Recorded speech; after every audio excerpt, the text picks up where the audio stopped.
ఈరోజు మా పలాస శాసనసభ్యురాలు మా శిరీష్ అక్క గారు ఒక మంచి శుభవార్త చెప్పారు.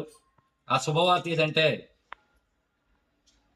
నౌపడ టు వెంకటాపురం వరకు 22 కిలోమీటర్లు 48 కోట్ల రూపాయలతో డబల్ రోడ్డు శాంక్షన్ చేశారు.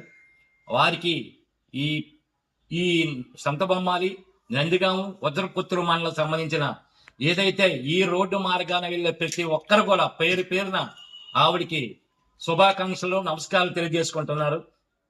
అలాగే ఎందుకంటే ఈ రోడ్డు ఎన్నో తరాల నుంచి ఎప్పుడో అభివృద్ధికి నోచుకోవాల్సిన రోడ్డు, అభివృద్ధికి నోచుకోకుండా ఉండిపోయిన రోడ్డు ఇది. ఈ రోడ్డుని ఆవిడ గుర్తించి ఈరోజు 48 కోట్ల రూపాయలు శాంక్షన్ చేయించినందుకు ఆవిడ ప్రత్యేక అభినందనలు. అలాగే మరొక విషయం ఏంటంటే ఈ రోడ్డుకు ఆనుకొని ఉన్న గ్రామమైన దేవునాల్తేడ మాజీ పశువుల మంత్రి స్వగ్రహం ఆయన 5 సంవత్సరాలు ఒక రాయ వేయలేపాడు, ఒక తారు డబ్బాతో వేయలేపాడు. అలాంటి వ్యక్తి ఈరోజు నీతులు చెప్తున్నాడు. ఈ నీతులు చెప్పడం కాదు, ఈ నియోజకవర్గానికి ఓ మంత్రిగా ఉండి నువ్వేం చేసావయ్యా? నువ్వు అభివృద్ధి అంటే మా గౌతు శిరీషమ్మ నాయకత్వంలో జరుగుతున్న అభివృద్ధి చూడు.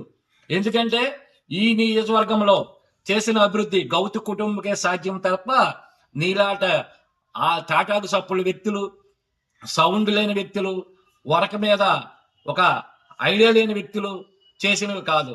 దయచేసి నువ్వు రాజకీయాలు చేయాలని ఏదో నీ పేటిఎం బ్యాచ్లతో ఏదో తాటాపు చప్పుడు జడిపించినట్టు జడిపిస్తే జడిసిపోయేవాడు ఎవడు ఎక్కడ లేడు. దయచేసి గుర్తించుకో అప్పలరాజు, నువ్వు ఒకటే అభివృద్ధికి సహకరించాల తప్ప అభివృద్ధిని నాశనం చేయాలని చూసిన వ్యక్తివి నువ్వు. అభివృద్ధికి సహకరించు, నీ పేరు ఏమైనా బాగుంటది. కాకపోతే సహకరించకపోతే వేరే రాష్ట్రాలకు వెళ్ళి నీ వైద్యం ఉంది కాబట్టి ఆ వైద్యం చేసుకొని కోరుకుంటున్నాను. అలాగే ఇంతటి మంచి సహకారం అందించిన శిరీషమ్మ గారికి, అలాగే కేంద్ర మంత్రి రామ్మోహన్ రెడ్డి గారికి ప్రత్యేక ధన్యవాదాలు, నమస్కారాలు.